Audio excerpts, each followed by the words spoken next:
webcam because tech's fuckwits. Always trying to extract more money and more features and just that little nudge upwards, aren't they? So anyway, hi Roderick, how are you? Our friendly neighborhood sociologist. I love that name. No good sociologist, not neighborhood, no good sociologist. Look, before I continue, it's been a while since I've had to say your name because I'm always reading it. Yes, Taya. Okay, Taya, because I want to say Tia, which is not right. So, okay, Taya, no, I'm sorry about it's fine. That. I respond to all variations of Taylor, Tia, Tyler, whatever people say. That sounds more like elegant or refined. Taya sounds better than because that's me, elegant and refined. It's on brand. So how are you? Since we last caught up, things have developed somewhat, haven't they? Like politically and somewhat escalated because both Roderick and I sort of found ourselves I think in the same sort of aligned in the same experience where we started to see some of these sort of problems with woke stuff online and sort of being sucked in a little bit to that, that sort of that reactionary side of the culture wars and sort of diving into that. And I think I've seen through your Twitter account, I've seen a journey for you where you're kind of holding the line as well, sort of trying to persuade those that may have gone a little far into the rabbit hole, politically speaking, like to sort of be supporting people. Like this morning, you did a thread on DeSantis and people who are sort of kind of being very quiet on certain policies and not actively speaking out. That's right. Yeah, my fellow academics. Yeah, it's yeah. So talk a bit about that this morning. What prompted that thread? We'll go from there. How's that sound? Okay, cool. So for your audience who may not know me, so I'm an academic here in the States and progressive, very much so. And I actually have a problem with not so much woke. Sometimes I'm critical of my tribe, but I'm also. I mean, in the pejorative way, for my audience, it's that sort of that woke, super online. I think I define it differently. Sorry to interrupt. I just want to define it. That's super online, mostly astroturfed, anime bots, crazy people, Tumblr people, that sort of stuff online. That's very differentiated, I think, from academia, and also the way that it's used in mainstream media as sort of a weapon and cover for. Various, ignoring class and those sorts of things. So I define it quite narrowly, which is the super online sort of psyop that is wokeism, not the wokeism that is the pejorative that sort of writes off the whole left, right? So just that gentrified left that I've talked about before, right? So. Yeah, no, I get it, and I think a lot of people do actually. Just for the audience, wokeism, hyper-educated people, So I am critical of that a bit, but I've been really pushing back on what I call anti-wokeism, right? Like this collection of folks who are like, we hate the focus on diversity and identity and stuff, and some of that's cool, but what's happening in the States now is that you've got the conservatives who sort of piggybacked off of that and said, here's some intellectuals who are centrist or whatnot, and they're sort of saying things in a way that don't sound sexist or homophobic or racist, and so I can use those words of being anti-woke to kind of pass really bad policy. And so that's what's happening. We got the right here in the U.S. who are saying they're anti-woke and then using it to do some really negative things. And so this morning I was saying that, okay, my fellow academics, if you're not pushing back on this, then I've lost some respect for you, because I mean you're being political, like you like what some of what they're doing, but instead of saying, look, we're for free speech, you don't want to say that. Instead you want to you're happy with the far right doing some of this because it's sort of platforming your politics, but you need to be more principled here and say, look, no, we don't want the state in any way getting involved in ideas and academics and free speech issues. So that's what I was talking about. Yeah. Yeah, yeah. And also that tendency for non-academics in particular, and this is something that I've observed as well, which is that tunnel vision, activist tunnel vision, which is you see this with the gender critical movement particularly, where that grain of truth, that that initial grain of concern, that initial policy conflict and problem between sex and gender, okay, like you said, that it is legitimate. I've always said, like, gender studies it's complicated, right? There is a policy conflict there that needs to be resolved, but people getting tunnel vision to the point where they're actually then voting in conservative governments who are anti-woman. They are like, and it's like, well, they can say the word woman, so you know what I mean, but it's still like aged care, economic policy, everything is anti-woman, and it's like, okay, well, you've been had, you've been co-opted, and you've got a billboard for these things, right? Yeah. Yeah, they're so concerned about wokeism or progressive overreach. The end of Western civilization. Yes, that's right. And so they're willing to get in bed with people who are terrible. Yeah, it's horrible. It's cutting off your nose to spite your face, basically. Yeah. And so, because you obviously do a lot of work on how this travels online, because it's sort of there is your discipline, which is you do a lot of stuff on like cybersecurity, cybercrime, activist Twitter, those sorts of things. Do you see a distinction between online and offline? Because obviously obviously the way that academics are behaving sort of offline with the research and how people are interacting on, say, Twitter. Like, Twitter is not really an accurate version of reality, right? No, it's not. Yeah.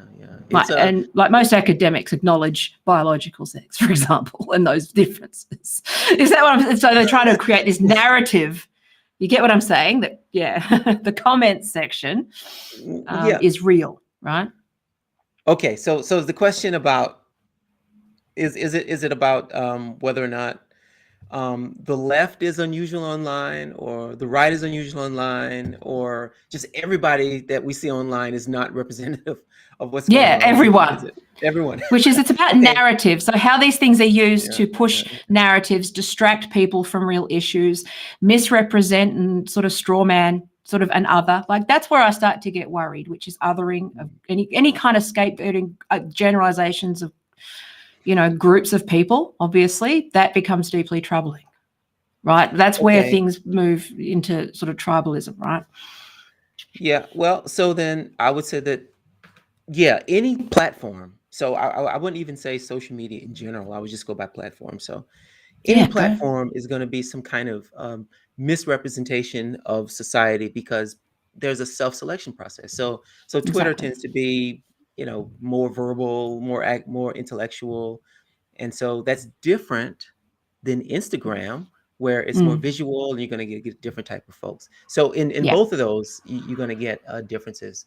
But I think, Taya, that because the people who are on Twitter tend to be more educated, they tend to be, at least my understanding, is that they tend to be in positions of authority and influence.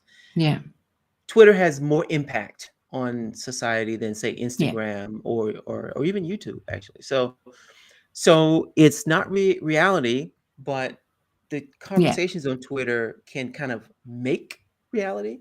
Yes. And so I think, my work, and that's what I've been sort of, which is that people who aren't on Twitter go, Twitter is stupid, or Twitter's not interesting to me, or they write off that small percentage of people who use Twitter. But if you are on Twitter in the weeds, you can watch and track how, it takes maybe 3 or 4 months for things to become real in the real world from Twitter and Reddit, and how precious that. And also, like, my argument is that researchers rely a lot on Twitter data, right? And they rely on, for like sentiment analysis and all of that kind of, nerd academics rely on that. And there's gaps there where that stuff is not correct. Like, a lot of it is sort of fake engagement. A lot of it is, bots and stuff trying to push narratives, trying to influence like journalists. So like, people figured out very early on that you could influence journalists by, throwing a bunch of bots on them, and they will go, "Whoa, 1,000 people like this." And it's like, well, no, it's not. This is not real traffic. This is not real opinion. This is all Mhm. bots. And so Yeah, for me, yeah, I, yeah, I like, agree. it's about the data that that's available to you, so you can make good decisions and do quality research. And you know, like, everything is downwind from these platforms because policy is determined. If you read the research papers, they're using Twitter data to look at COVID policy and how people feel about COVID, and you go, it doesn't seem very, because the platform is heavily manipulated. It's not reliable data. Yeah, yeah, it's tough. It's been a while since I've looked at past research on Twitter, but my sense is that they're aware of what you're pointing Yeah. Oh, of out, course, they and control. they try, yeah, and they try and come up with ways of dealing with that. If Of course. coincidentally, I'm talking about journalists who aren't clever. And I'm social sure researchers, most people undergrads who you don't know, right? Yeah, Yeah. yeah, yeah. Yeah. It's been manipulated. I incidentally, the research that I published some time ago in order to get tenure, which was about Twitter, I didn't know. So maybe the conclusions that I came to was based on faulty data. It's true, actually. Yeah. I wasn't aware of all the Russian bots and all that stuff. So, but now I'm more aware. You mentioned sentiment analysis. So Oh, the yes. research I'm doing now is measuring sentiment, and so yeah, I have to take with a grain of salt what I'm looking at. But it's still, I think, important. So I've charted. So I've spent way too much time on Twitter. Probably more than you have. I We think. all do. Yeah. And so Self-loathing. I don't know. I just spend way too much time on that. I wish I had a social life, so I wouldn't spend so much time on Twitter. But I could chart, like, okay, now everyone's talking about trans stuff. Okay. Yeah. It's like a big deal. Well, you know what? First, the conversation about trans stuff was just in a small space on Twitter. Yeah. It was with intellectuals, basically. And then it was good became faith. a national issue. Yeah. It was mostly good faith. But it was a disagreement. There was a cleavage there. There was a difference. Okay. There was a difference of opinion. And then I saw this get co-opted by the Daily Wire crew, you know, those sorts of, like, they saw an opportunity to co-opt these things, and you saw the sort of rise of, you see a number of people who started out as radical feminists, saw an opportunity and just sort of ran with it. And, you know, fame is a hell of a drug, right? But again, and that's not just, there's no judgment attached to that. Like, people make various moral calculations, right? It's neutral. It just is. Which is that there's an opportunity there, you know, to be reactionary, to be saying outrageous things, and it's very easy to fall into. I fell into it. Okay, I saw it as a way to sort of, you know, I wish I'd conducted if I'd known what I was sort of, I thought it was fun and games.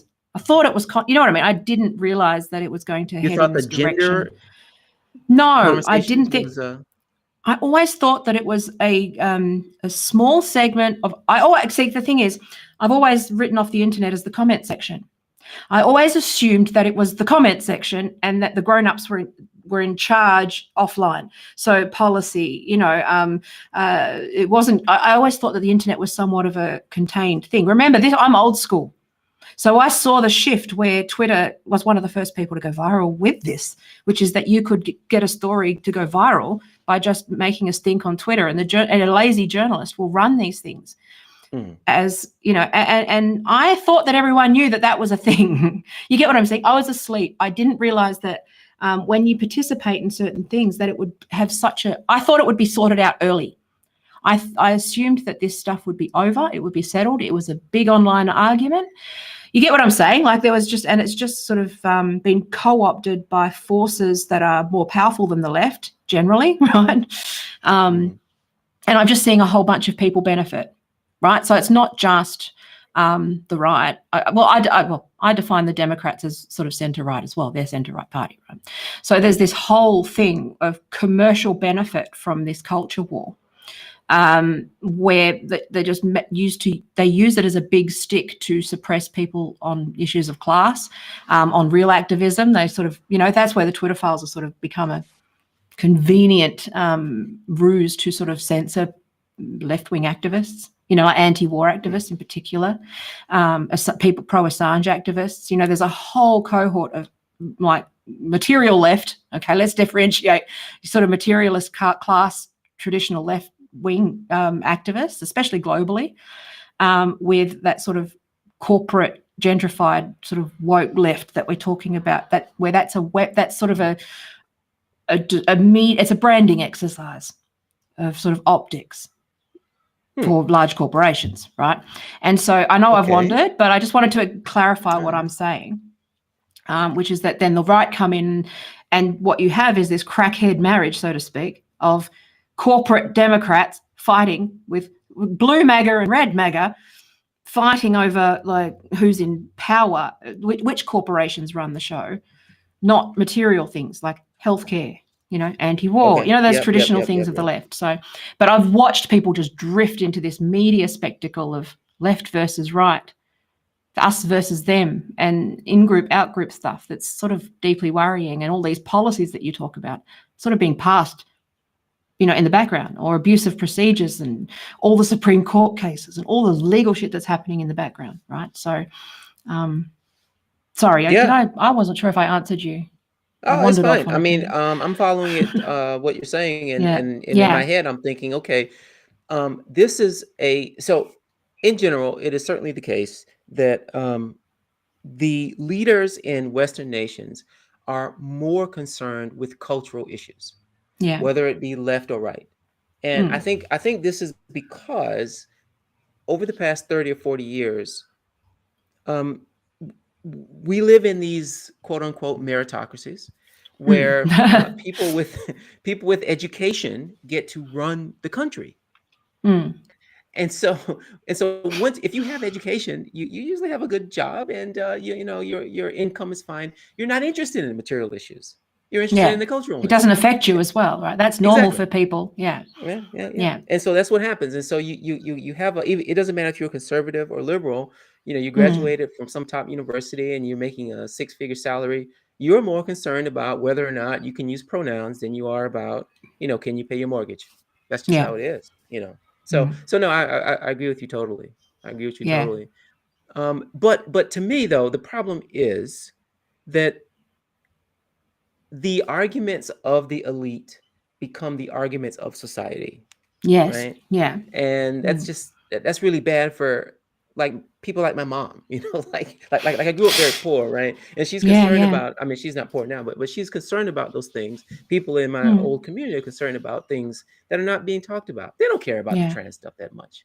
No, it's not. They're really not. Yeah. They don't care about that stuff. Or like in the United States, the big thing last year was like CRT, critical race theory. No, it's so niche. I care about that a little bit, but I mean that's not something that most people are really concerned about, right? But that becomes the conversation, and it gets cynical. They just fixate. Yeah, they fixate on these niche theories, like the other one that James Lindsay's hyper fixated on, incorrectly, I might add, is social emotional learning, right? Which is a valid school of thought, which is with there's absolutely nothing wrong with it. But I think I've seen something. It's critical teaching, like for teachers, with social, like for kids, teaching them to operate in an environment that is like inclusive and accepting, and rather than just sort of your 3 R's, it teaches them to live in a world that's I can't remember exactly. I'm very badly paraphrasing this. I didn't write that down, but so it's just a sub school of educational. I didn't write I go off on weird tangents, but educational psychology, which is basically rather than just focusing purely on the 3 R's, teach them how to be better citizens, because parents are working, failing, doing all these things, trying to do the best. The school is taking on more and more responsibility to raise like decent human beings, and like that seems reasonable to me, right? It's like, but they go it like basically it's a. I think the theory is that it's some sort of stealth entry point for like gender ideology, whatever the fuck that means. And yeah, so they're just trying to, it's that whole narrative that they're using social and emotional learning programs and critical race theory, teaching kids about racism to, you know, ban books, you know, defund schools, you know, libs of TikTok being used quite specifically as like a propaganda tool to, it's obvious that they want school choice. Like the whole policy outcome is school choice, where they, because they can't teach like creationism in schools, they want the right to be pull the funding and teach that, you know, it's like coming from the religious right, if you know, sort of these things, right? These policies that are just batshit crazy. They found a way in. They found an attack vector for this public school system. Which is, you know, these kinds of discussions, right? And that's, you know, and anti-trans legislation is the same thing. Right. Yeah. So I'm gonna propose a different theory, if you will. Yes, absolutely, Ms. Smith. So I mean, I'm cool with the school choice thing. I mean, that's kind of how I saw it initially, and I think that's still kind of true for most folks. But I think there's something else going on with these culture wars too. So okay, just give me some time. So in the United States, yes, of course. They we are like allergic to anything that smacks of state sponsored something, you know, socialism. That's the big difference. Anything. Yeah. And we just like, oh my God, you know, this is crazy. Well, the reason why we're that way, I believe, is because in the 50s and 60s, in the 50s especially, we had this era of McCarthyism where anything that smacked of any kind of socialism. I mean, we actually conflate all these things: socialism, communism, authoritarianism, like all these things. Kind of conflate them together, right? It doesn't matter. Just you know, big lumping. Yeah. That's right. That was the big difference for me too. Yeah, is realizing that that's all the same thing. That's right. But the reason why that was engineered, Taya, it was engineered. Yeah. In the schools, they took. In the 50s, we had professors who were like, okay, I'm sympathetic to communism, I'm sympathetic to socialism. Okay, those folks got rooted out. Those ideas got rooted out. So now you've had a generation from the 50s up until now who thinks that, you know, anything that's not capitalism must mean that you're going to go to a gulag or something like that. Right? Okay. Yeah. That's it. It's ridiculous. It's just a lack of education. A lot of money going into that propaganda. Yeah.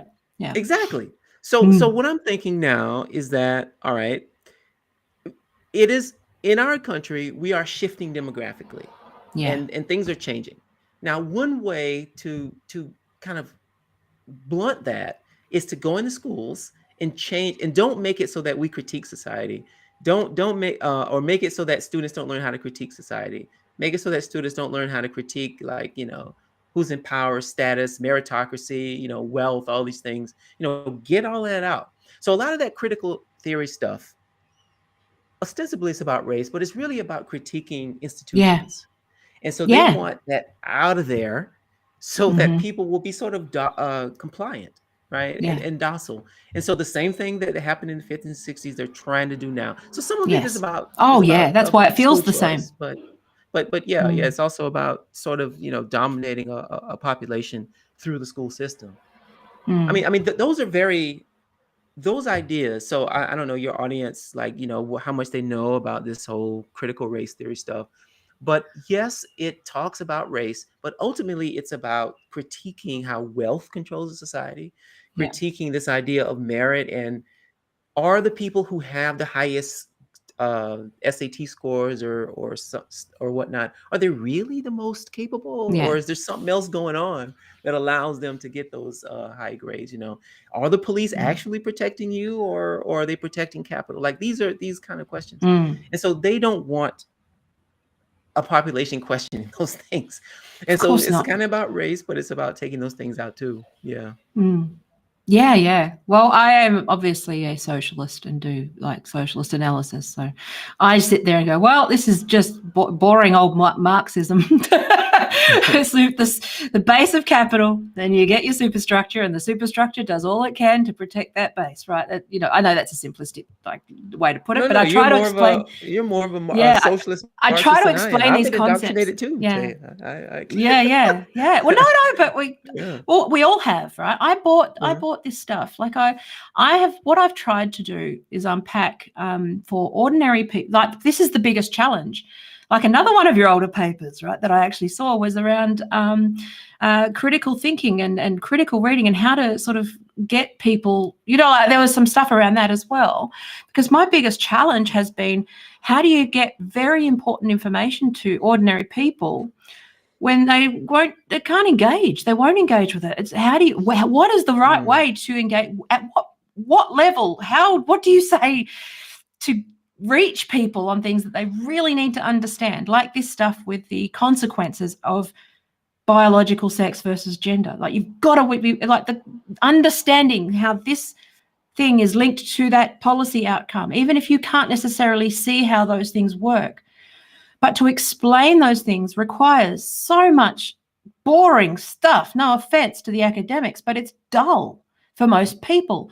One of the things I've joked, I said, politics is for dorks. It's supposed to be. Like, it's for dorks. And how do you get ordinary people to, especially when you're up against, sort of messaging like slogans? This is the, apathy, the never-ending question. How do you get past the soundbite for people to be engaged, it's the never-ending question with democracy. You get what I'm saying? Like, it's always a never-ending problem. How do you get people interested enough to be participating properly in a democracy in the right way? Yeah. And let me sorry. ask you something, just for my benefit, mainly, but maybe others as well. So you've mentioned gender a couple of times. Yes. And so maybe it would be interesting to put out on the table how we understand this whole sex and gender debate. I guess it's a debate. Like how are you coming to this conversation? So I came to it through the online feminism community. For me, I'm somewhat neutral on. I just accept that those are schools of thought. That, right, for everything in like in sociology, you go, that's a good take. That's a good take. You use the tools, the right tool for the problem, and all ideas are good. Like, have a point. Everyone has a point about something. Some people miss gaps. That's what knowledge is, right? You build on theory. You build on these things. So sex and gender, I go, well, the radical feminist view that women are oppressed based on their biological sex, not necessarily on gender. Okay, gender as a concept is more of an innate, I probably sympathize more with the radical feminist view that gender is the set of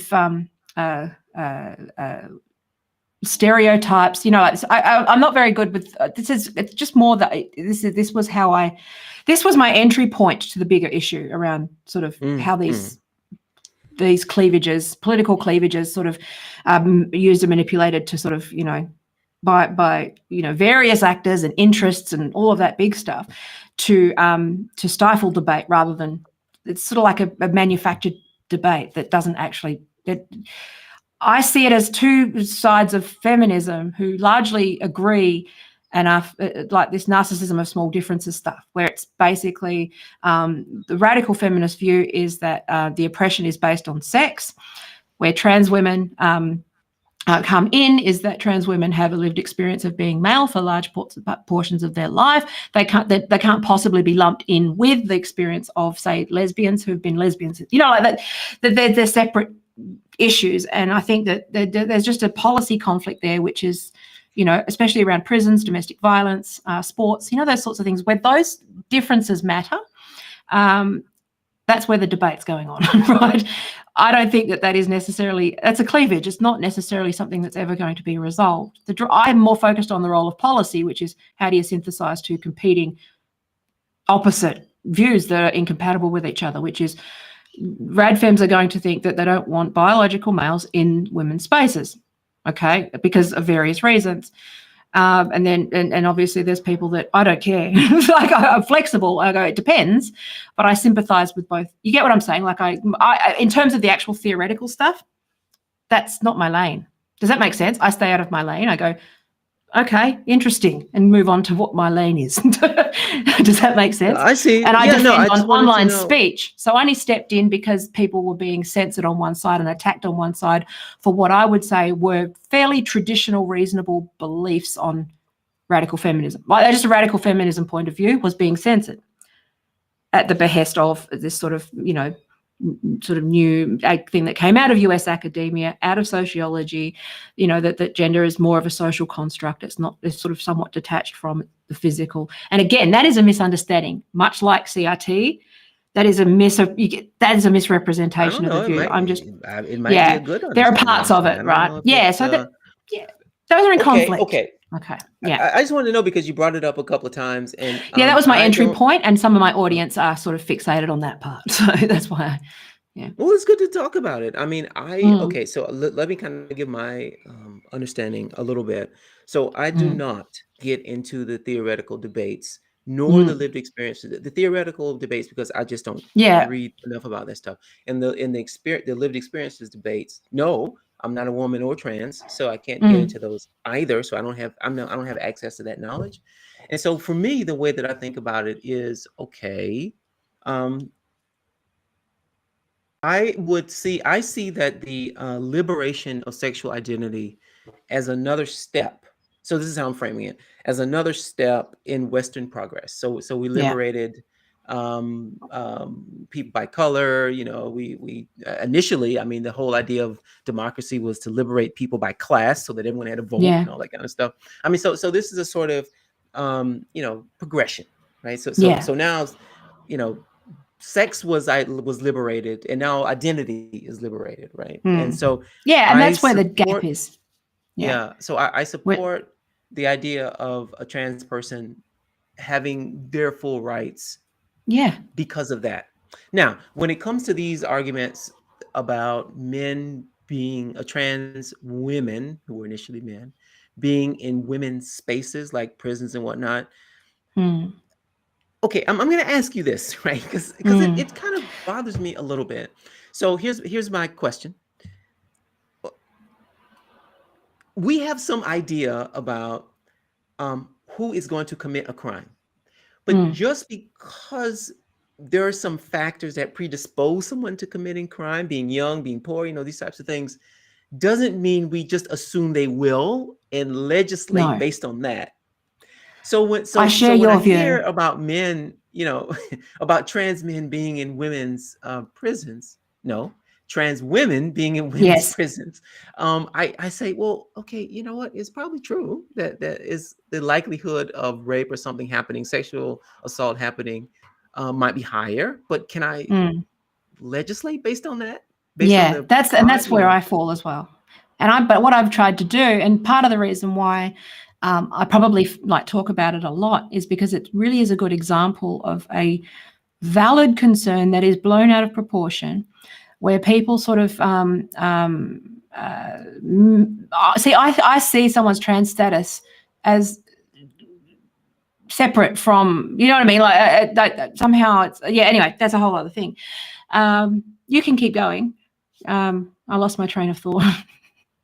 No, I'm fine. So I actually am very much. I'm trying to pull. And then, So what I see is some valid problem, which is things like, I think where in issues like domestic violence, where there is an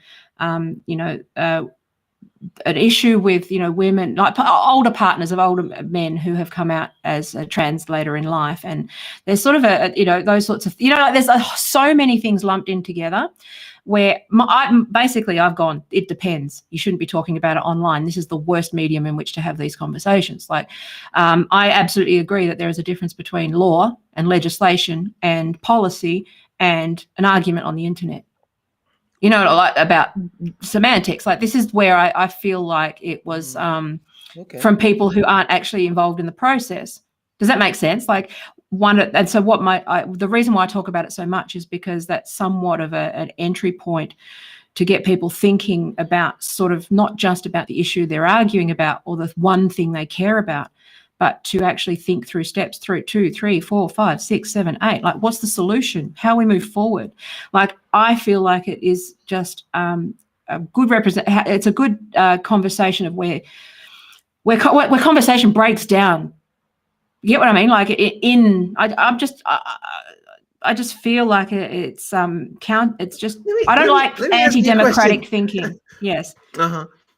Okay, so let me ask you. So I'm going to combine two topics that we've been talking about. Okay, or at least I brought up earlier, which was that there's this difference between educated and non-educated. Yes. Even that's wrong. I would say college degree versus not having a college degree, because you can be educated and not have a degree. That's right. So okay, so okay, there's this difference, and so the folks who are in journalism, are in the movie industries, the content creators, they are by and large educated and probably on the left. And so you see that come out in the products. I'm going to ask you about a show and that often I love. Wealthy. Yes. Yeah. And often wealthy. And so they're going to portray this trans debate as if there is no debate. Everything's cool. There's nothing to worry about here. And if you disagree with the idea that trans person should be accepted fully with no qualifications, blah, blah, blah, then you're a bigot. Like that's kind of what you get in mass media. And it's because of the people who get to write the stories. Absolutely. Yes. Now, there is a show that I love, Taya, coming out of Australia, that illustrates this point that I'm just bringing up. It's Wentworth. Have you seen? Oh, yeah, yeah. I know. Yeah, I'm sure it's a very popular. I'm imagining. Yeah, I don't really watch TV. Yeah. Oh, look at you, so intellectual. I No. Yeah. I watch TV shows, but yeah. Anyway. But not that one. Okay. No. So well, there's a trans woman in the women's prisons, and it's not a big deal. Yeah. But this person is obviously stronger and taller and bigger than everyone, and so I mean, it was just kind of interesting that we're talking about this now. We're exploring it. And and that kind of popped in my head. It's a great show, by the way. I mean, I can't wait. If they come out with another season, I can't wait to watch it on Netflix. But that particular character is gone.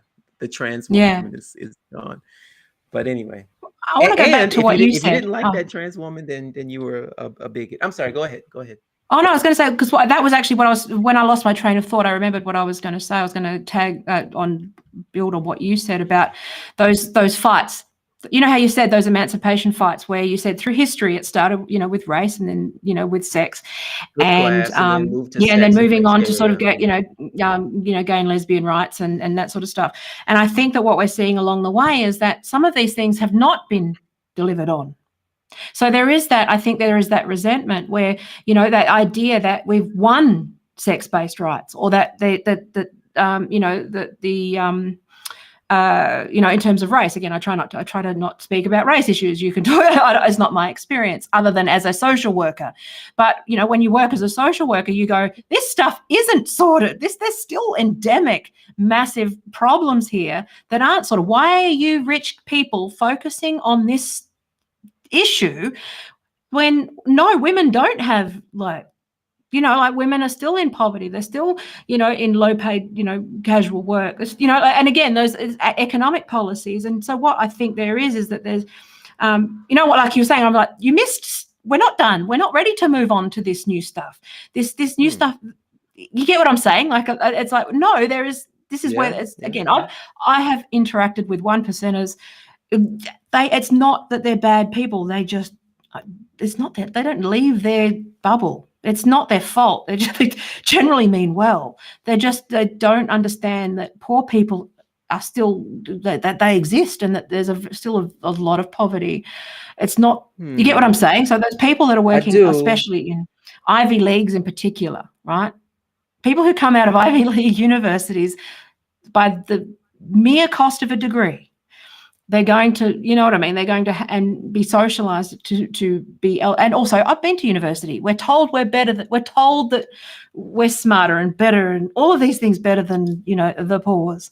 And I think that what we've done is inadvertently left large chunks of people behind, who are feeling like that it's not settled, and that these niche elite issues are being sort of, you know, dealt with while they're left behind. I mean, that's how I see it. But that's I come from that sort of pure working class, poor kid point of view. It's like, no, it's not done.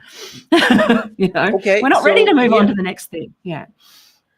Well, as someone who grew up working class and poor, Yeah, and exactly. I did not go to an elite university, but I think that at this point I would have to say that maybe I'm part of the class of people who Yeah. have a disproportionate influence.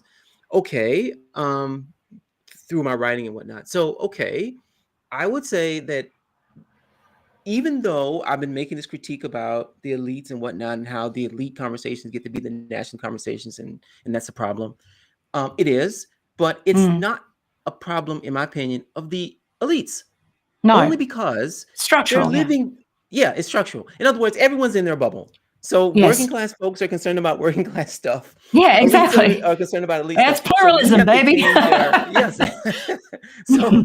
So we have to change Yeah. the system of how ideas get to be kind of Mm. adjudicated in society. That's what we need to do.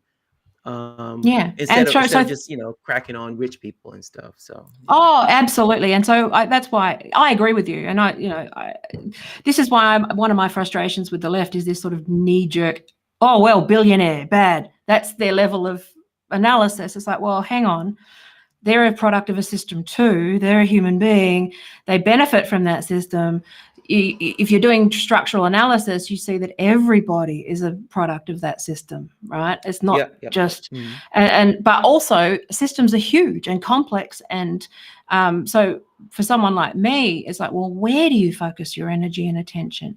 Where do you focus your messaging? And for me, it's been trying to get everyday people who might be in this pipeline of reactionary that quite fascistic rhetoric, that people don't understand how close to the cliff that can get, if not go off altogether, and make it. I'm just trying to save people from that, which is to pull them back from, you know, their issue around, like I said, a poor working class woman who feels like, you know, a trans woman, or, you know, trans widows, right? Someone who was in an abusive relationship who has a trans woman as an ex, and there is an MO there. There's a trend there, an experience there. I don't know anything about this actually. No, so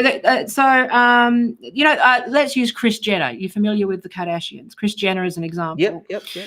So the family's left behind, okay, which is that, you know, that sort of that societal pressure and expectation that the wife isn't grieving, or that one of the things I found very interesting about was when the backlash that someone like Kris Jenner got when Caitlyn Jenner first came out as trans, and she wasn't allowed to, she needed a minute. She wasn't allowed to be honest about, you know what I mean? Like, and again, that's social pressure. It's probably artificial pressure, but she still, you could tell that people, trans widows, feel that.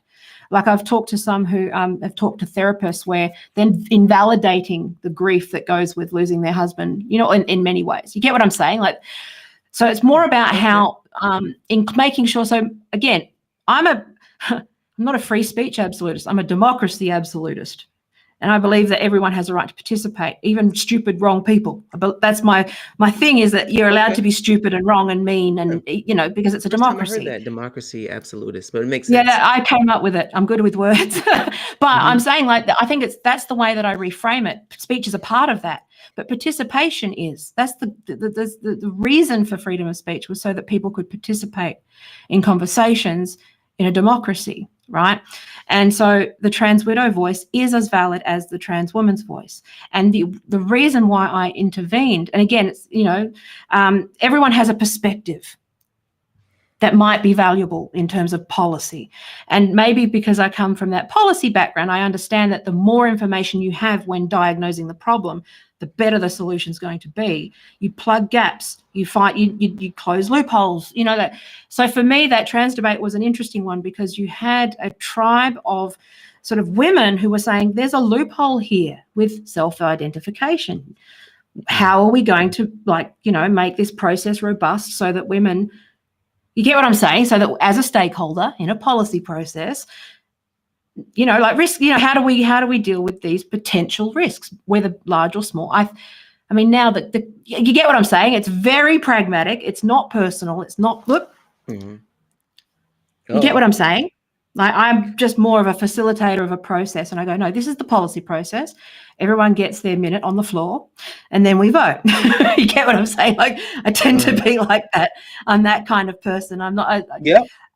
When I was in the Greens, like, one of the things was like 6-hour, pointless, long, painful discussions around building consensus. But it was painful and long and really annoying and frustrating. But, you know, eventually you'd sort of come. The process has value, which is everyone sort of coming up with a thing where everyone is happy to a degree.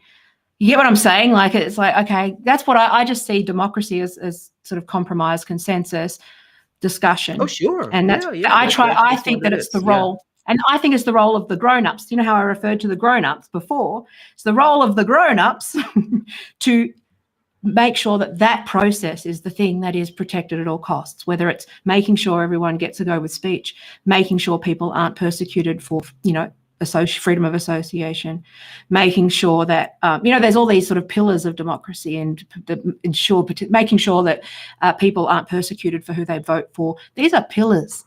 You get what I'm saying? And I say, well, I know that we do overcomplicate it, and there's other schools of thought, but that's just where I'm coming from. And that's why it's probably misunderstood, because I intervened with the bands of people online that I don't agree with because of this. I go, no, they have a right to participate in the conversation, and it's not productive. Sure. Because they can have some valid feedback. You get what I'm saying? So I come at it from a different angle than sort of, you know, theoretical, but also just it's not tech's role to do this. Tech shouldn't be facilitating these conversations. They should be stepping back, right? Because we also do have very real threats. Like I said, astroturfing, crime, cybercrime, you know, spam bots, you know, platform manipulation. Those are very real problems. So how do you solve those? Those are big questions.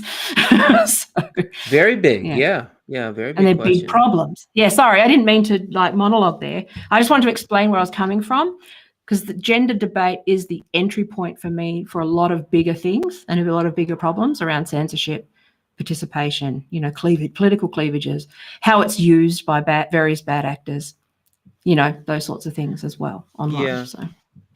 So I do think that the gender debate is a kind of you can almost call it like an avatar. It's a microcosm. Of a broader problem. And I'm kind of going back to this whole, you know, elite, non-elite type thing. But I do believe that there's a large percentage of people in many. So I know about the U.S., but in the U.K., but I also think also in Australia, where you've got this separation between those who are doing very well in this globalized society, tech society, symbolic worker society. They're doing very well. The lawyers, the doctors, the finance folks, the whatnot, even the educators, the writers and stuff, tech people, they're doing well. And so they have a certain perspective on the world. And I think that they're not the numerical majority, but they certainly dominate all three of these countries. If I can kind of speak out of turn, right? No, that's not out of turn. I speak out of turn about America. I know my place. All right. And so what's happening then is you have this backlash. And this isn't a unique argument here, but I'm just articulating it for you and others who might see it. So you've got this backlash from working class people who are like, hey, women are women, men are women. Dude, I can see it. The man is a penis. You can't tell me he's thinking the woman in the morning. Exactly. He's a woman, and there you go. It's ridiculous, right?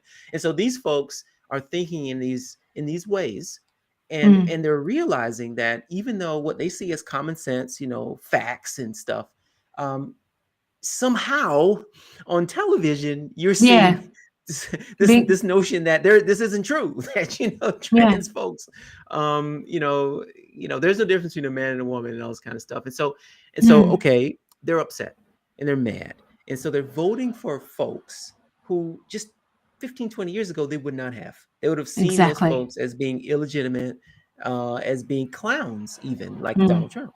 But because Donald Trump, at least in this country, and I'm sure it's in other countries as well, I don't know about Canada so much, but I think this is going on in the UK and also Australia. You got these far right folks who are just not, prototypical politicians. Yeah, but what they're doing, populism. Yeah, that's right. What they're doing is they're saying, look, I feel you. I know where you're coming from. A man is a man, is a woman is a woman. This kind of thing. Vote for me, and I can change it back to reality. And that's very damaging, because it seems good, but you end up doing authoritarian things. Yes. So in order to get, that's right, in order to get this world that you want of a man is a man and a woman is a woman, you're going to have to force that on people who don't agree. So you're going to have to force it on people who are just, who have authority and influence, and you have to make them change. So like in the United States, they're not going away. Yeah. No, you can't just throw them in the lake. It's crazy, right? I mean, so in Florida, you got that dynamic. You've got the governor of Florida, the cross-dressing stuff. He's having to force changes in education because the educated academics don't think like him, and he's not going to be able to convince them of this other way. So he's going to have to use the power of the state in a very fascistic way. Is that right? Fascistic? Yeah, fascistic. Yes. Fascistic. So it's not in fascism. It is fascistic is the behavior. Yes. So he's doing these very things to try and roll back society into a place that is no longer there. Right. So that's the problem. And so gender is just one issue. Yeah, it's just one. Immigration really is another. Right. Yeah. How we understand wedge issues is what race is another. Yeah, that's right. Yeah. So one of our previous prime ministers, John Howard, he was very savvy at this. So this is I think it's just understanding a lot of people think they understand politics, but they don't understand how politics works, what politics is. And a lot of it is about optics and perception. And it's not necessarily, about the issues. It's about, get what I'm saying? And he used to drive wedges very well with the public and in order to win elections. So get people, anyway, just, so wedge politics is a very powerful tool. But what it does, just from that, what makes people, I was doing a lot of reading on trust. Public trust crisis that we've got going on in sort of institutions and the media after COVID. I didn't know it was going on in Australia too. Okay. Yeah. Oh, yeah. And just this, it's not so bad. It's not that bad here. But in America, particularly, like the loss of public trust and how much people trust their government, there's a correlation between that and how well they came out of the pandemic. Right. So in Sweden, the higher degree of public trust, so that's why, early on in the pandemic, everyone knew sort of America was sort of, because of that mistrust, we knew that this would go, that this sort of thing would happen. Right. Because all, like you said before about like that mistrust of the state, sometimes the state has to be involved in certain things like emergencies and various other things. Right. But again, those are just different political cultures, right, with public trust. But what I've noticed about one of the big keys of things with trust, if you think about what makes you trust a person, is that they're transparent or authentic, or that you think that they are, that you can trust them. And that's why with someone like Trump, to a degree, Elon Musk, to a degree, which is that they, even if they're not necessarily trustworthy, their optics, they're very good at building a brand that is trustworthy and makes them feel like, convinces people that they are honest. Does that make sense? So that's what, again, they the salesman. Salesmen do. For many people of honesty. Yeah. And politics is sales. At the end of the day, you're a salesman. And so they're very persuasive and very good at winning trust. And then you see sort of the Democrats, institution, the government, the mainstream Democrat office, the executive, the institutions of sort of mainstream media and all that sort of stuff. They are obviously not committing to certain conclusions, like with COVID. Like, I'm just trying to think about the best way to, sorry, my brain has multiple thoughts at once. I'm just trying to think. So when like that reaction with communications is as much about timing as it is about what you say. You get what I'm saying? So like even though, then that's one thing that the right seem to latch on to is this thing where you just got to say it and there's no appropriate time. So like with COVID, a lot of it was, well, we don't know about masks. We don't know about vaccines yet. We don't know. And so those in power are they're cautious. They're more cautious about what they say because there's all this panic. And so that's going to be less trustworthy. Does that make sense? Because people are going to sense that they're holding back or that they're hiding something, versus people who just go, well, I'm just going to say what I think, even if the evidence isn't clear.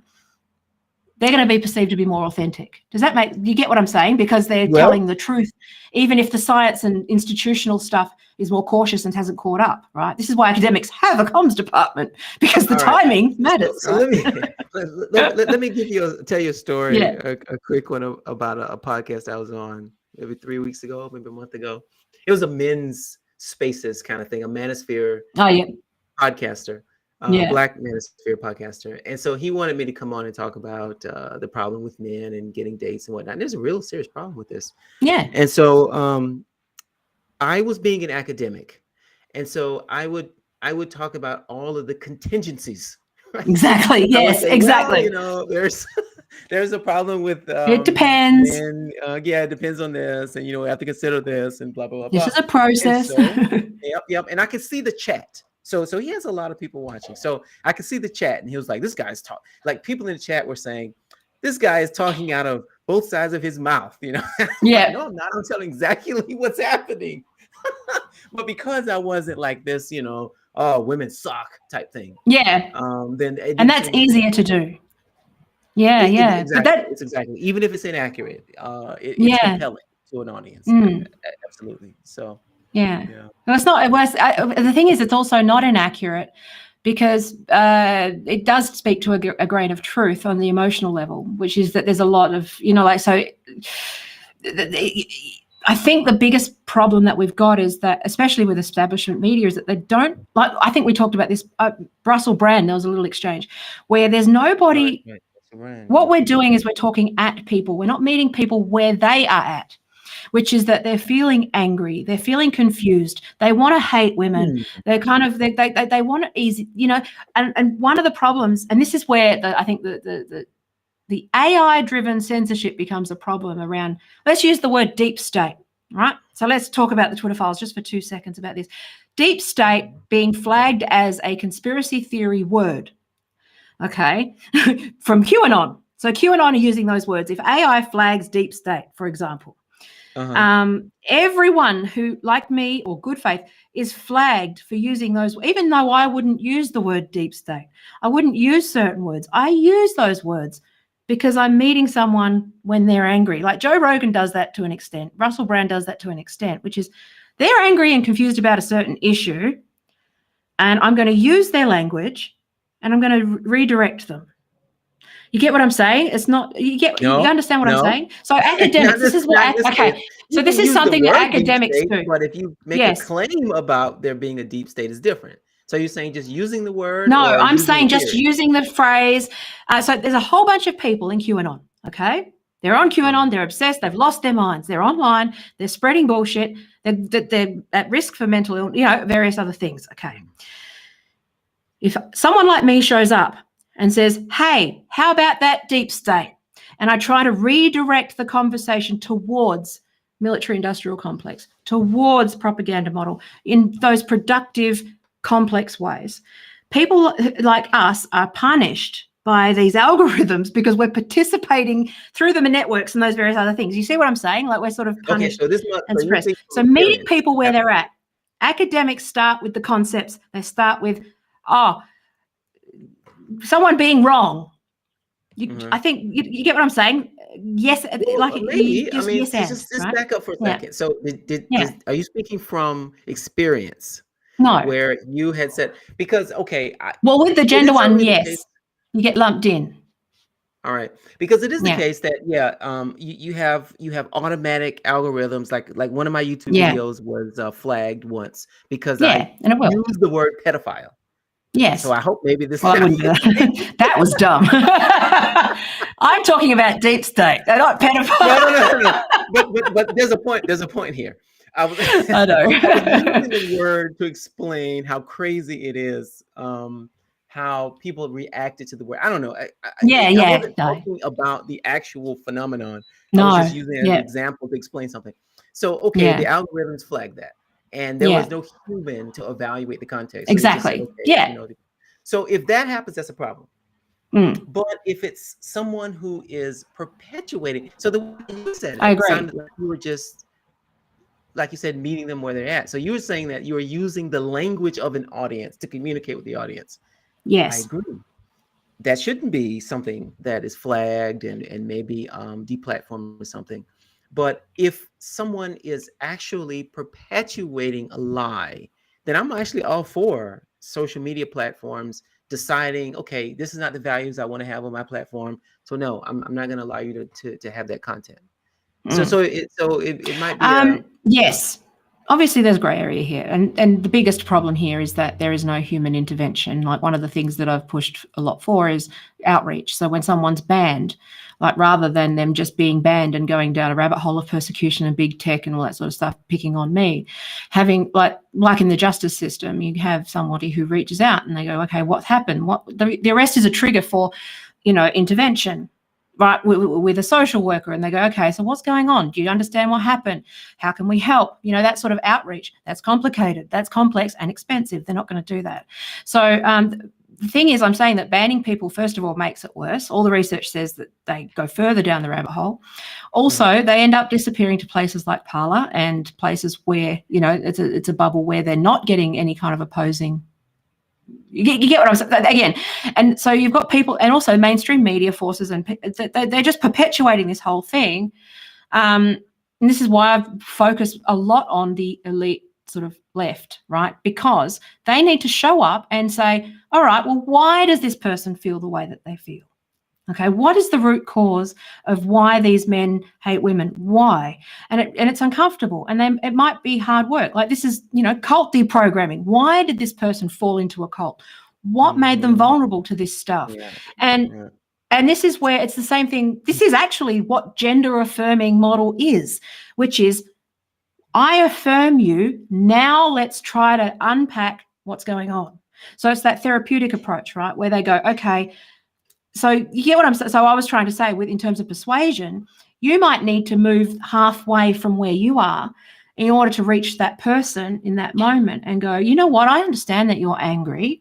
I understand that you're angry maybe at the wrong things. Here's how it actually works. And here's here's a little bit of information. You have to microdose that crazy. You can't, how do you microdose information? Like, this is why it takes years to deprogram people from cults. It takes years to deprogram people. And, okay, not deprogram, that's probably not the right word, but, like, to treat from a clinical point of view, for people to recover from violent relationships. They're all cults, effectively, use the same tactics. I'm saying that the biggest failure of, like, I think academia and in general is that they talk to other academics about academic things, and media talk to academics about, and media talks to other media who talk to the powerful, and nobody is really showing up on the ground and validating why people are mad. And those that do end up punished and sort of, you get what I mean, and not rewarded for the work on the ground. Does that make sense? Yeah. So I think what happened just now is, although I like to find disagreements to kind of make it fun and all, but I think in this case, I don't think we do. I was talking more about disinformation, and then you were talking more about communicating with an audience. And I think the issue with academics is that because we, and I'm implicated in this, tend to focus so much on identity issues. And it's wrapped up in this idea, unfortunately, a sort of, sense of superiority in a way. Like, I know, I have the education. I live in a nice neighborhood, I have the money. And so, and so there's a sense of dismissing what folks are saying. And so, it's called the Nobel Prize effect. Say again? Have you What is heard it this now? phenomenon about Nobel Prize? So a scientist or someone wins a Nobel Prize, and then what they do is they wander way out of their lane and become experts on everything because they won a Nobel Prize. And I think that Oh, that's one of yeah. those things, like lawyers think that they know everything about everything. And it's like one of my frustrations is that comms people know something too. People who are working marketing and political campaigns and on the ground who talk to people. And this is just working with academics over the years, is that not terribly coachable in terms of, you don't know some stuff, like there's a, like when I talked about when you communicate something is just as important as what. The timing, and that, like with COVID, we saw that happening, which was, I can understand from both points of view how even though you might have been technically right, it might not have been the right time because it might have caused panic. There's other things that are bigger than just that one. And that's just academics tending to focus on narrow things. Does Okay. that make sense? So Yeah. yes, it makes sense. Yeah, although I'm not. So we have now zeroed in on people with PhDs as somehow being really important to this phenomenon. I'm not entirely sure. No, I, I don't think that's the case. I think it's just the journalists, the media folks, Yeah, I the agree. folks Yeah. who are in, yeah. So those are the people who are determining the narratives. And their issue is one, yes, kind of like the academics, they have the degrees and the nice Yeah. money and the gated communities and all that stuff. But it's also the case that they're working for corporate media. Yeah. And so they are going to pander to their audience. So here in the Absolutely. US, Fox News, and this is both left and right, Fox News is Yeah. not going to talk about anything to piss off their audience. They're just Mm-mm. going to, they're Well, just that going to, came out, didn't it? recycle. They would. Yeah, yes, exactly. That came out. Yeah. So, I mean, we know that. And I'm sure MSNBC is the same, right? So they're Mm-hmm. not, I don't know, it's a little bit different. Fox News is It's nothing its but own beast. commentators. Yeah. Say again? It's Say its again? own beast. It's Yes, its yes, own it's beast. Yeah. qualitatively different. It's qualitatively different. Mm. So there's nothing but journalists. I'm sorry, no, nothing but commentators at Fox News. Whereas at least with MSNBC, you may have some classically trained journalists and Mm. media people who want to tell the truth, even if it's through the frame of progressivism. So it's a little different. Yes, I But agree. still, Yeah. but both of them, Yeah. they got an audience that they have to communicate with, and so they're the problem. Fox News is not going Absolutely. to talk. Yeah, is not going to talk about class issues because that's going to hurt them because they're all rich in that space.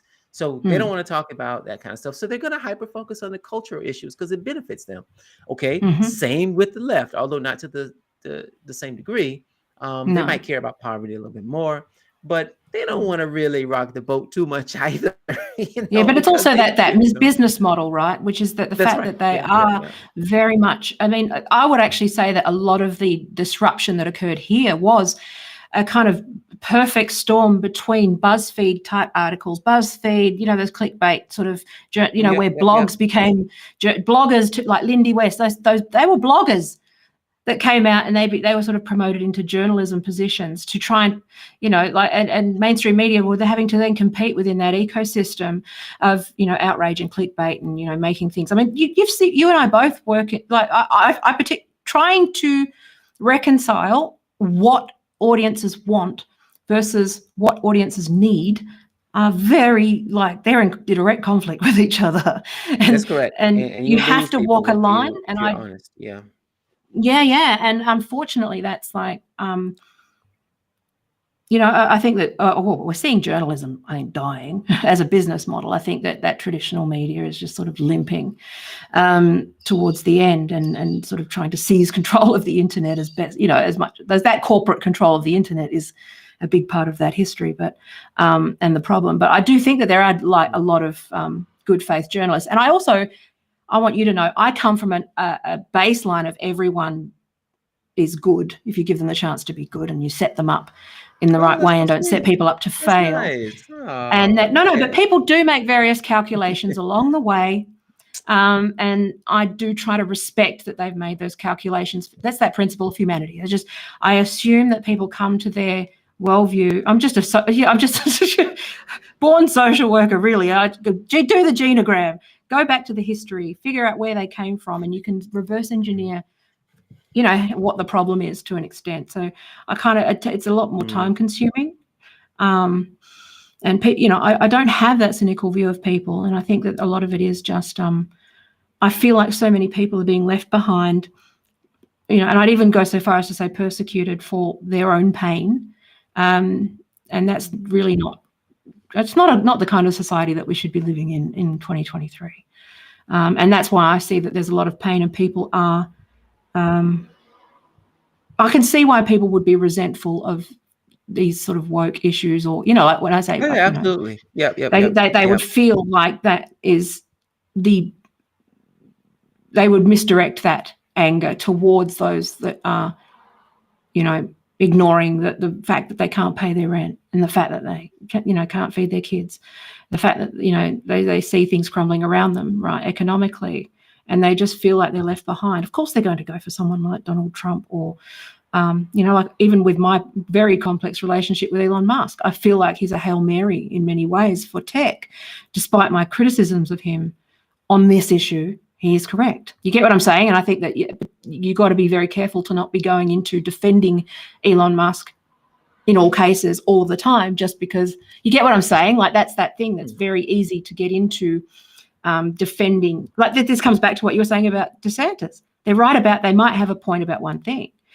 but you have a duty to not defend everything that they do. And when they're doing bad things, you also have an obligation to talk about that, not provide cover, right? Do you get what I'm saying? Not provide cover for them. I am act on principle. To a conclusion that you might be a good candidate to move to the right a little bit. Why? Kind of like, yeah, a little bit. Why would that be? No. Well, because you have a critique that I think is the kind of critique that leads people to say, okay, I'm a liberal, and I'm not a liberal, though. You're not a liberal. I'm a socialist. Okay, so maybe there's a bit of a liberals are like that's a middle class. Yeah. This isn't a gap, which is I use historical material analysis. And the middle class are like a product of capitalism, and All so right. I But don't. you've heard this theme though. You've heard this idea of like I didn't leave the left has left me. This type of thing. Well, I haven't left the left. I am the left. No, you haven't. But but the kinds of things the that left you is middle class and gentrified by corporation. The left has been gentrified by rich kids. Well, the idea is, so okay. I'm going to paint two pictures. So the one that I'm painting now is not you specifically, but I fit the profile. Yes, that you echo. I just happen to be a political scientist who knows it's bullshit. Okay. Fair enough. But let me finish. So you've got that person, and I have seen over the past 4 or 5 years that person has actually said, okay, fine.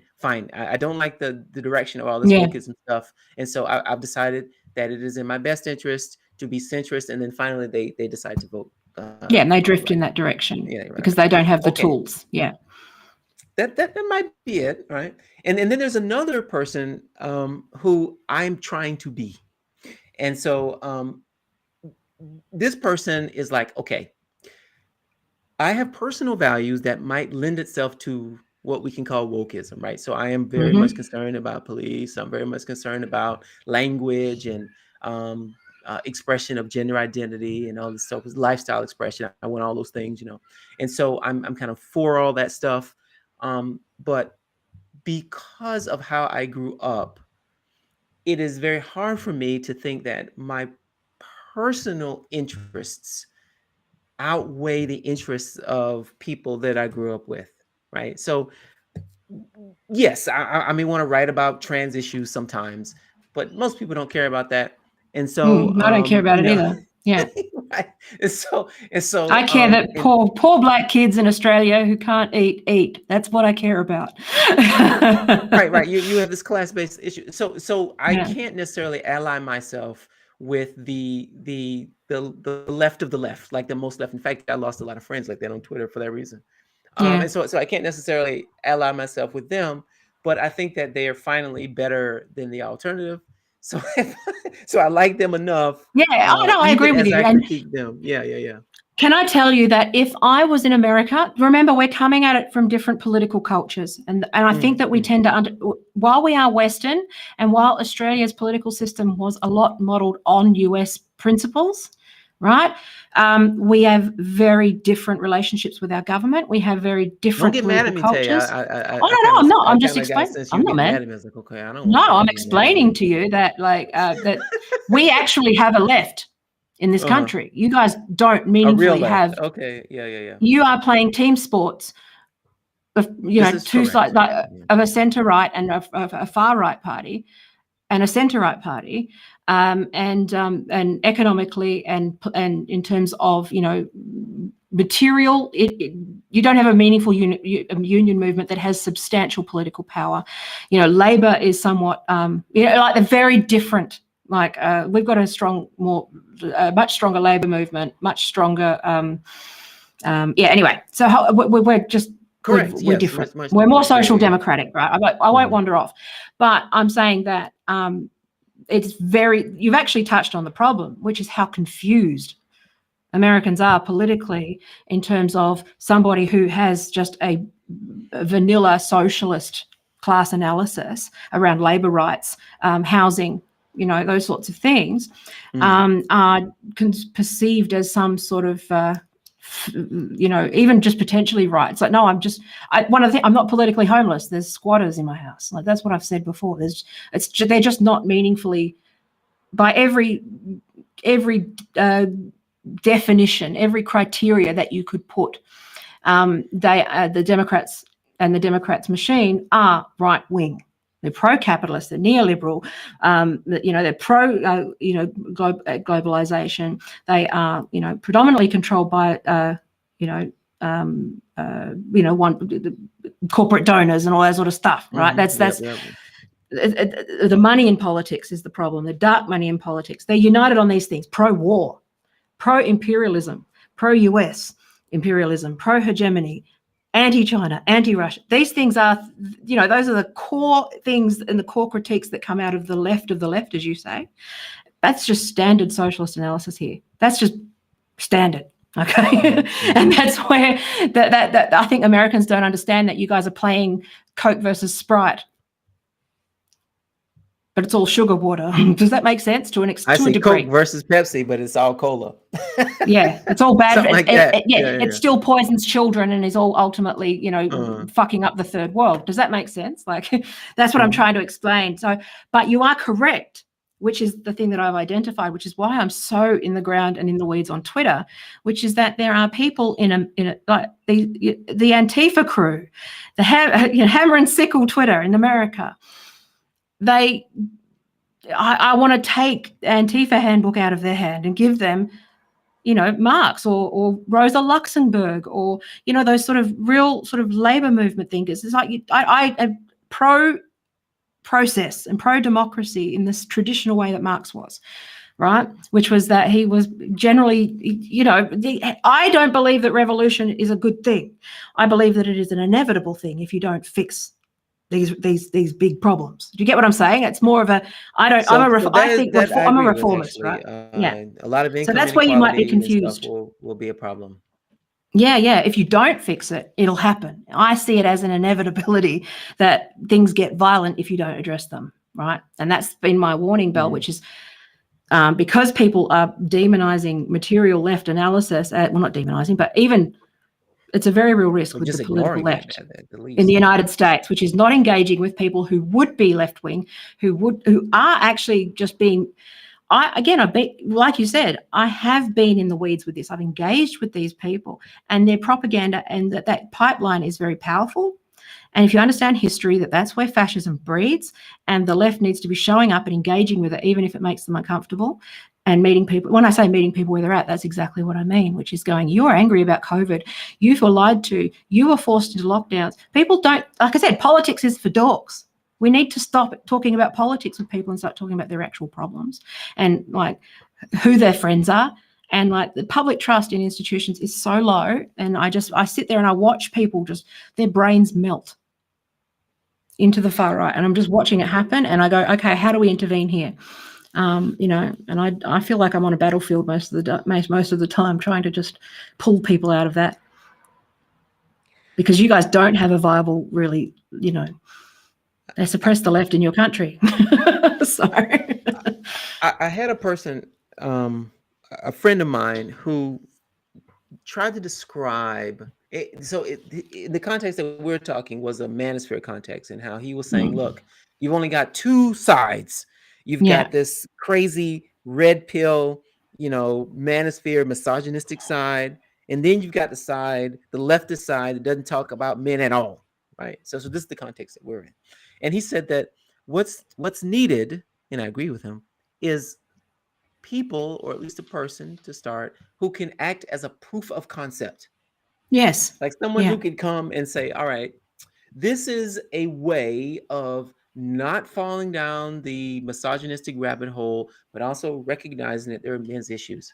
Okay. And obviously I have to talk, I mean, I have to use these examples because this is kind of where I'm coming from. No, it's a good example. Yeah. And so, no, that's good. No, they're the same. And so they're the same thing. And so the same, I think, could be said for this binary political system that at least we have in the United States. So what happens is, I wouldn't vote if I was in the United States. Who a lot of people don't vote. Actually, no, we've had a lot of I'd be in a union if I was in the United States. Are angry. I'd be a union organizer, not you'd have to make a union, probably. Yeah, exactly. That's what I'm saying, is that, like, I would just decide to not participate in the election process. I would run for office at the small level. I'd get involved, and I would become I'd probably be more politically active on the, you know, like unions or anything like that. So I'm saying, like, I acknowledge that difference, right? We've got a political party that represents us here, so it's a bit different. Yeah, and so what I think might happen is, because there's no other concept out there, what happens is you have folks who might be echoing some of the things that you are echoing here, who say, well, you know, I don't really like these woke people. I don't like this. And so they just go right. And they're annoying. That's what they've got, you know, that's what they can see. And socialists are annoying. They are? Hammer and sickle Twitter. The tankies are annoying too. They're irritating. I'm not in that. They're communists. But, you know, the little young activists who are just stupid. Really? Look, when I was in New York City, Taya, when I was in graduate school, I joined the Social Democratic Party, and I went to a meeting, and it was all people like over 70. This is going to die out. I should get out of this now. No, but the young cohort, they mean well. Almost, so yeah.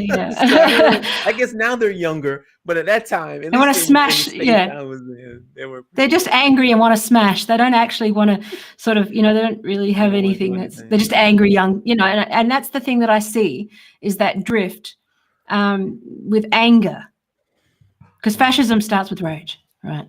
That's where it starts. And it's which direction you put that rage. Authoritarianism is out of frustration. And we've seen that throughout history. I'm not trying to make excuses for Germany and the Third Reich, but the people who supported them did that out of frustration. And so, I mean, it's just how it is. So, yeah. All right. I found it. No, it is interesting. Yes, I know. We need to do this more often. I'm not one who talks long. This is actually longer now than I usually. I know it's long. Yeah. Is there anything else you'd like to say? I found it interesting because I do think it is fascinating, the gaps, because you're very smart. You're a sociologist and all those things, but those cultural gaps are really. But it's very interesting because it can be frustrating from the outside of America. Because one of the flaws with America in general, again, making massive generalizations about 370 odd million people, but I'm talking about the political culture of America, is this sort of unwillingness to take advice or to learn. Well, this is exceptionalism 101. America's sort of the great experiment, and, you know, it'll be all right.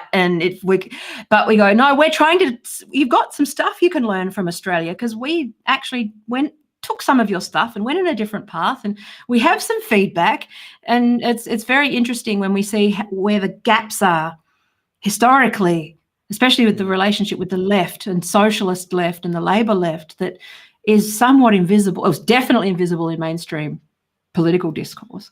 Other than, say, AOC. But even then, people, I don't know if you know that sort of left-wing, like the sort of left of the left, the dirtbag left, if you will, they express disappointment because as soon as she gets elected, she's sort of banging on about, yes, Labor stuff, yes, but you see that drift, towards that corporate, the woke stuff and the Twitter slapbacks, and then they withdraw their support. To the point where now with Marianne Williamson, people just don't trust it. You've lost the trust because it's happened so many times before where, it just, there's that pipeline they just see another rich white lady promising stuff and not delivering. And you just see that over and over again and you go, oh, well, I've got some stuff.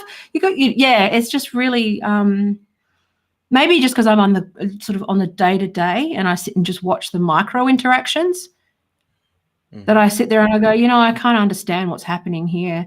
I see that person's pain. I kind of understand where they're coming from.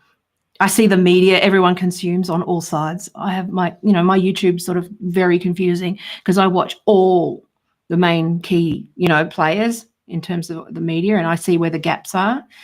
And so I can go, oh, it's really fascinating to me to go, you guys, it's more precarious than people think. I'm going to go back to this idea of proof of concept, and I think that I mean, I don't know what. Well, I guess in Australia you don't need it so much, but like Marianne Williamson, Andrew Yang, these sort of alternatives just aren't that compelling. But eventually, someone may present themselves who can, attract the imaginations of people and say, this person gives me hope or something. So sort of a Barack Obama of progressives. So Obama was very much center left. So someone, who is so inspiring, but breaks the mold and presents an alternative. And we don't have that yet, but I think that's what is necessary. I kind of feel you with this idea that America does not try and learn from other countries. That unfortunately is a function of America's hegemony. Yeah, so why would you try to learn from other countries when you are supposedly the big dog, right? So I mean that's unfortunate. We'll have to, be humbled a little bit. I'm there you go. Yeah. It's getting out of focus. Yeah. But it's good though. Yeah.